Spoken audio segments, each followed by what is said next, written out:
Pobre, hindi mo na ako palaod. Manguha ako ng kahoy.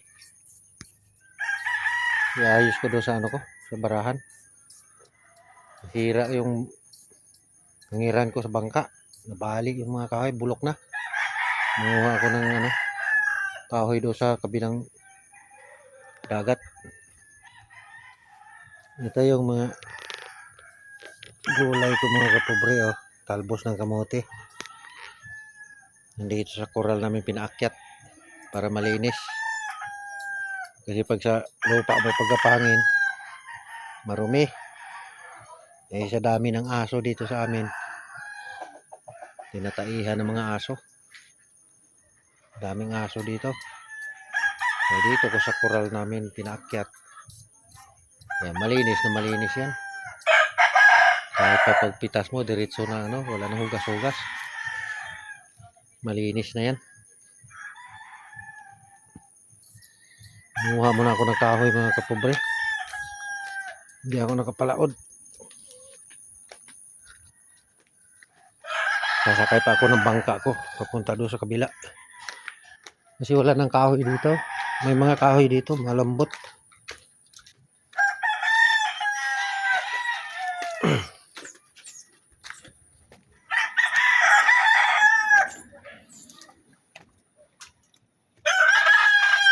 Yung patara ako sa kabila pupunta. Doon sa kabilang ano na yun, bukid. Sasakay pa ako ng bangka papunta ron. Hindi na pwede mag akyat dito sa bangka pag ano, hindi na ako na maakyat yung bangka pag hibas ng dagat kasi nabali yun doon sa dulo. Saka ito, kuhanan ko rin ito ng pang bridge, parang matumba na ito. Tumagilid na yung mga haligi.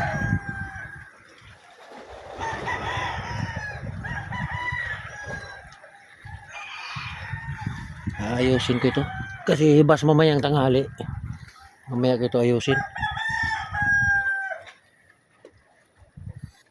Doon mga kapobre ang nabali sa dulo.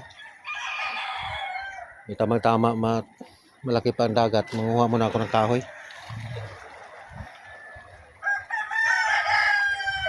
Hanggang dito lang mga friends.